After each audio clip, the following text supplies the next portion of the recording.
big up yourself, Shifa, by the way. Axum Nagesti Trill says, have other people from other countries arrived at the same conclusions that you have when they've broken down the meanings of their words and their languages?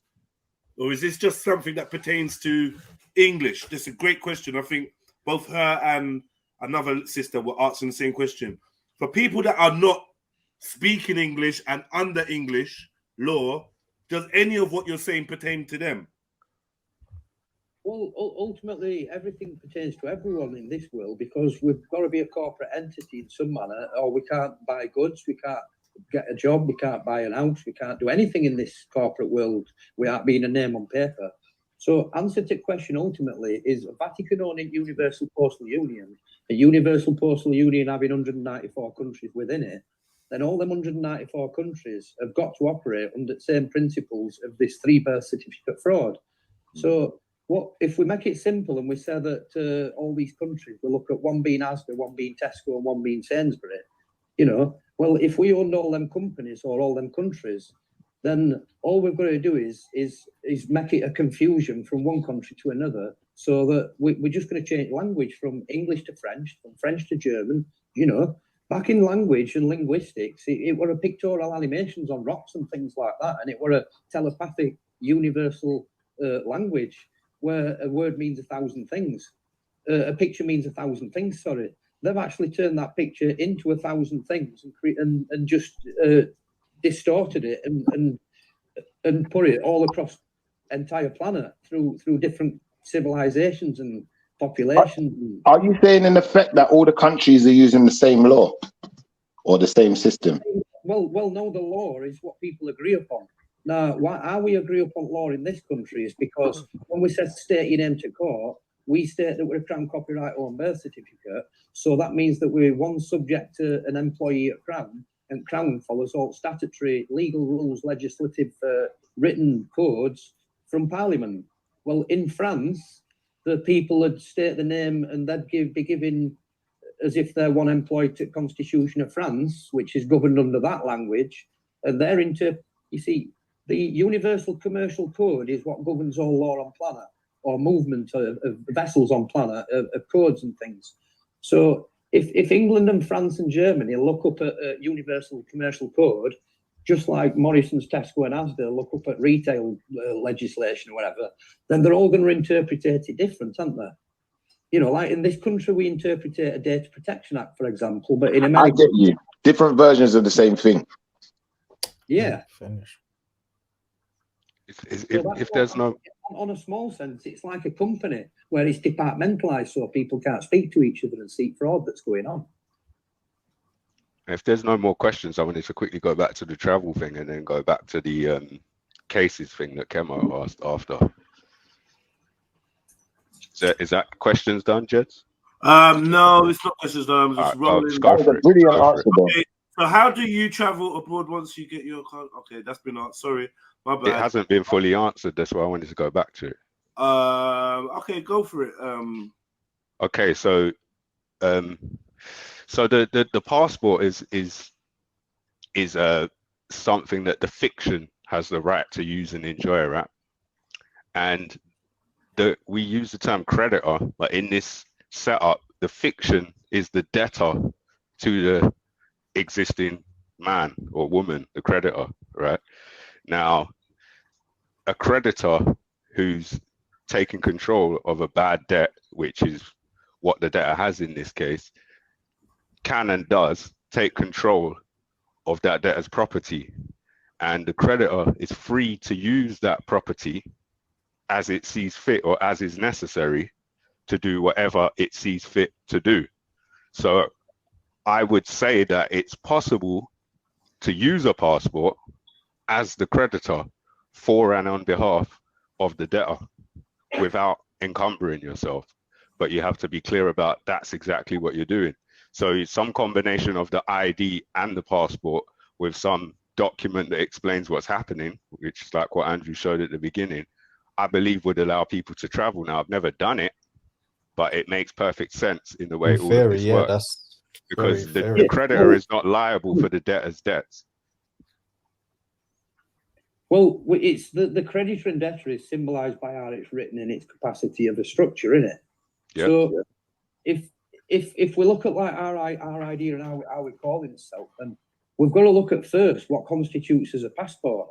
You know, the last law and legislation that ever existed for passports, what we believe is the 1992 Passport Act, and that's when it expired. Okay. So if there is no act, legislation, rules, or law for a passport, then this is what started out on our journey of what constitutes this one.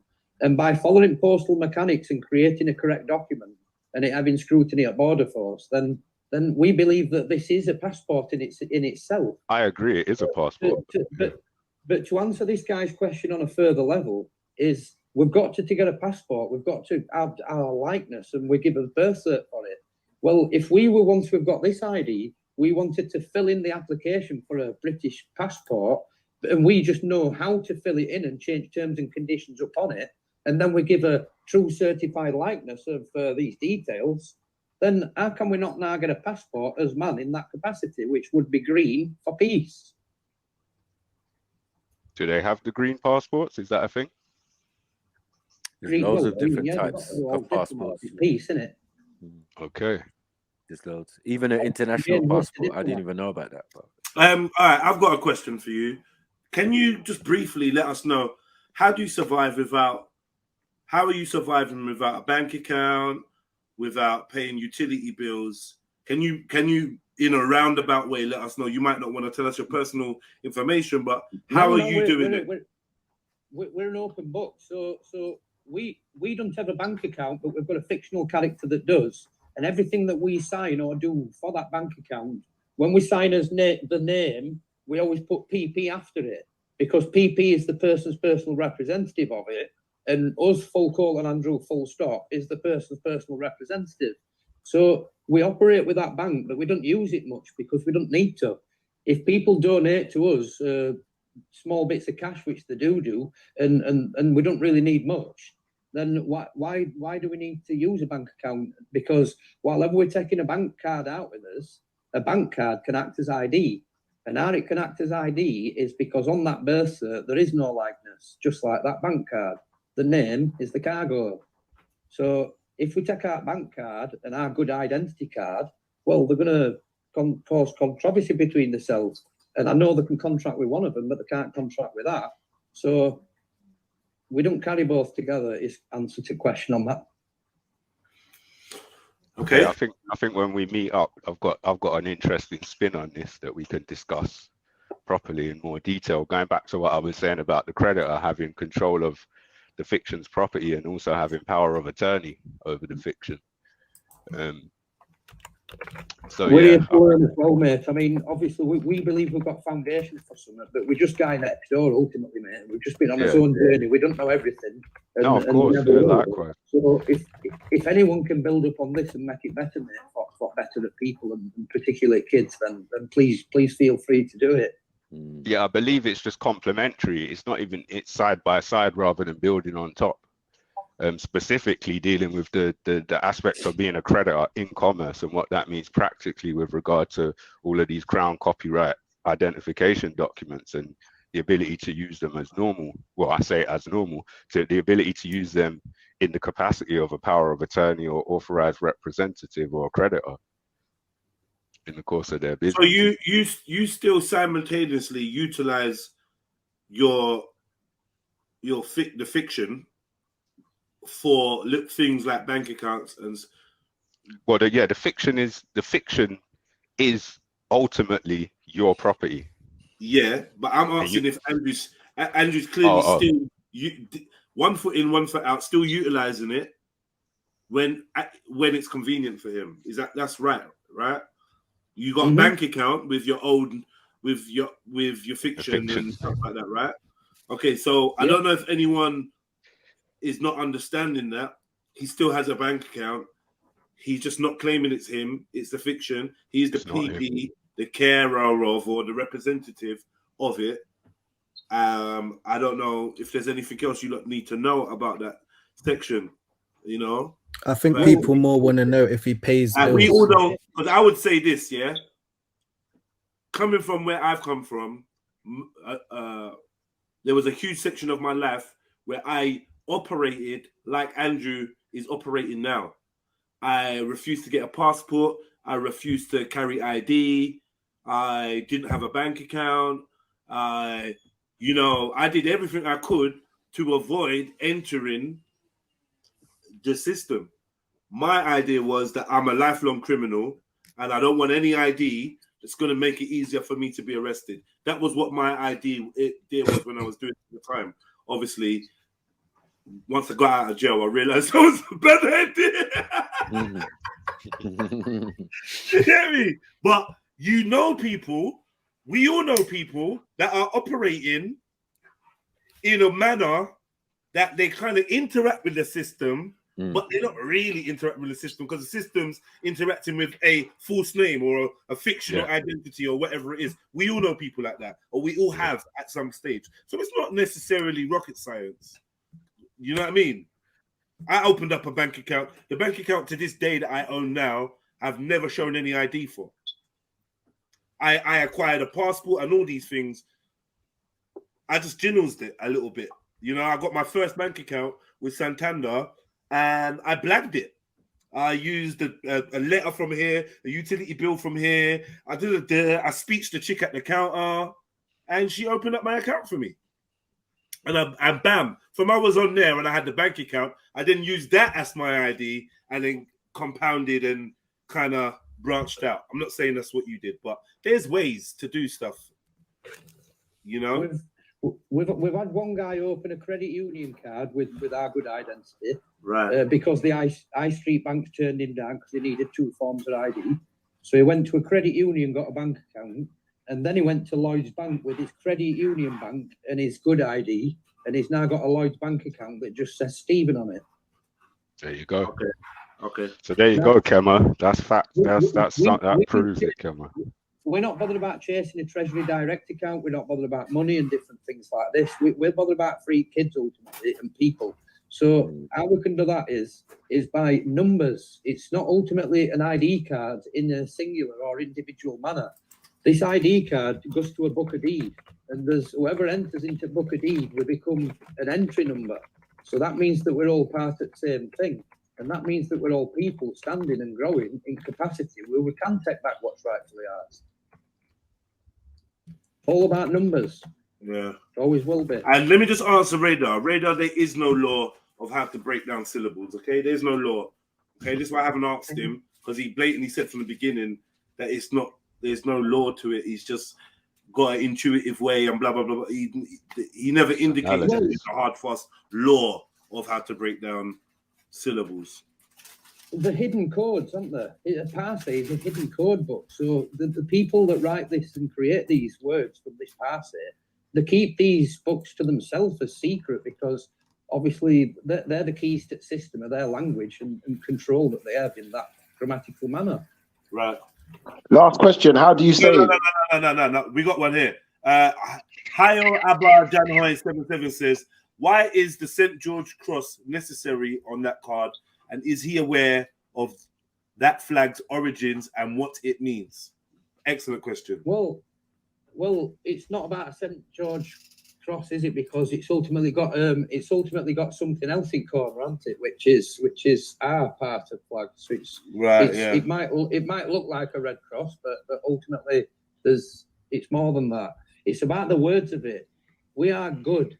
Good means in our word, we've got to look at God. For us, it means grantor of dominion, because our parents granted our dominion over our land, took crown. So if we look at good, we're granting our own dominion now by taking it back. And if you look at the ism part, then that means grantor of our dominion is spiritually me. You're claiming back a sovereignty as people and no longer a person or corporation. Okay. So why have you got the red cross on there in the first place, though?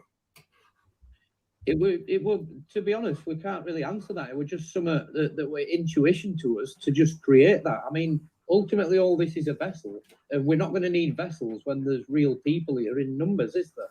But while we're persons and corporations, and no way to identify us other than that, and as debtor, then we can't change this world.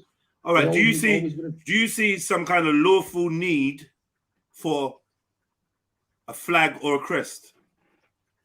Well, you've got to have a flag on a vessel, otherwise there's no ownership, just like you've got to have a name. So to add to that, mercantile banking laws and bank salvaging laws, if a boat floated up to, I don't know, Blackpool Beach, and there was no name on it or no flag on it, and we were just walking past, then we could claim that boat because there's no ownership or claim upon it. But if that boat sailed up to the beach and there was a name on it and a flag on it, we could only take it in trust and charge storage fees. Okay. So it's about ownership.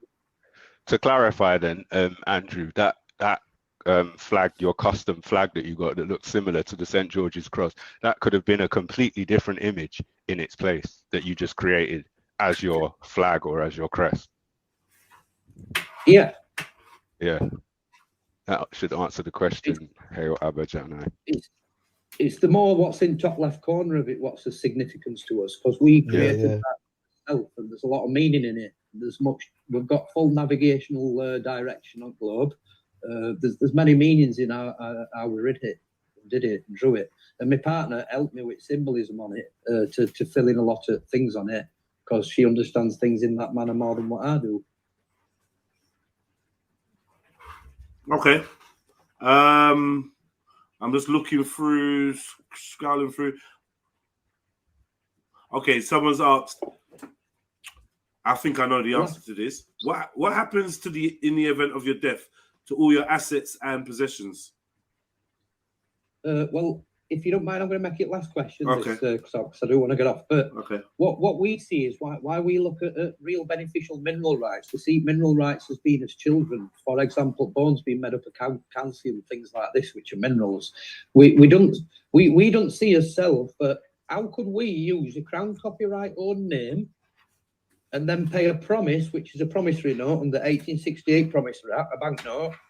So how could we use a Crown copyright owned name and pay a promise for an house, and then register and transfer it to Crown and think that we own it? No, we're going to think about what's really important to us, and that's you people in front of us, your brothers and sisters, and everyone else out there. Yeah. Okay. All right, man. Okay, let's get some final words in from the panel, and then we'll say farewell to Andrea and Andrew. Andrea, you're welcome to come back and chill with us on the panel at any time as well. You know, like if you want to come back and just chill and just chat, you're more than welcome. Yeah, because I know Mrs. colon Andrew full stop has arrived. We say? I've got another meeting in 3 minutes. Oh yeah. Oh yeah. Busy in that. If you're not on at 8:30, yeah, we definitely will be on at 8:30. So sorry to contact you about the ID thing. That same email, yeah. Yeah, the one that you further up in the chat, which was the Good Bod London 6 Proton. I'll put that back in the chat as well. In the back chat, right. So for people that want the diplomatic cards. Yeah. No, thank you for the 30 years of trial and error. And it, yeah, and it's not an easy job.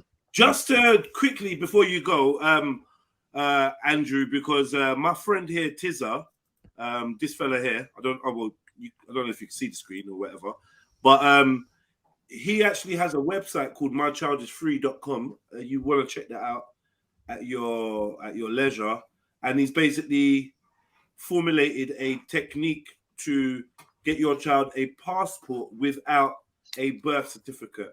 So without having to, ever register your child, you can acquire a passport. It's quite a detailed procedure, but I feel like you guys are working towards the same goal, essentially, which is being able to navigate around the system without registering or falling under their jurisdiction.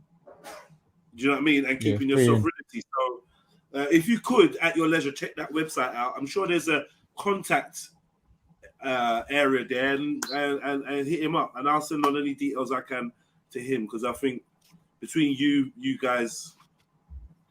There's actually some great conversations and content and information that we can help present to people, and maybe even come up with a few missing steps, maybe fill in a few blanks along the way.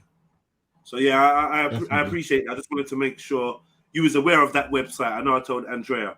Anyone else got any final words before we say goodbye? Yeah, one final word. Big up yourself, man. Big up yourself, and appreciate your time and company. And yeah, man, just keep doing what you're doing. I'm sure your knowledge is only going to grow. You're only going to become a more powerful entity in this universe and be able to help and do more to free the minds of the people. That's what we're about, man. And one last thing, sorry. When I said to you, lot, we need language with one word, one meaning, they laughed at me. But big up my brother Andrew, because I feel like he's with me. I'm out. Thank you very much, but big up yourselves, because we can't speak without you being there, otherwise we'd be talking to ourselves. Of course. We're just trying to make Also a look difference. forward to seeing you on Sunday the 4th. Yeah, Sunday the 4th, we'll be there, man. A few of us will be there, most definitely. And yeah, the more the merrier, as you said. If you get more people on it, and then no problem, man. And, yeah, I'm bringing the tribe. And it's SOV. The email is SOV talks at Proton London. No. Sorry. Soft Talks London. Soft Talks London. Proton.me. Please write that in the side chat, please, if you can. No, it's there already. Is it not there? Well, it's there already. So me. Thanks, Andrea. Thank you so much, guys. All right, guys. Wait. There was another email. Oh, is there two? Yeah, there's two in the chat as well. So it's good bod. I'll put that back in again. Hold on. So it's right I there. can't see that in the back chat. No, in the side chat. Sorry. You've got to include hyphens. Yeah. There's hyphen. Good. It's good bod. Good hyphen bod hyphen London hyphen 6 at proton.me. What the hell? Well, listen. right. That. What's that? All of these to me as well, and then I'll try and send them on, please, Jed. I'll do that now. All right, then. Thanks again, everyone. All right, big up, man. Thank you so much. Appreciate it. If you want to come and kick it and just chill out with us, then come. We're here, man. Okay, we'll do. Yep.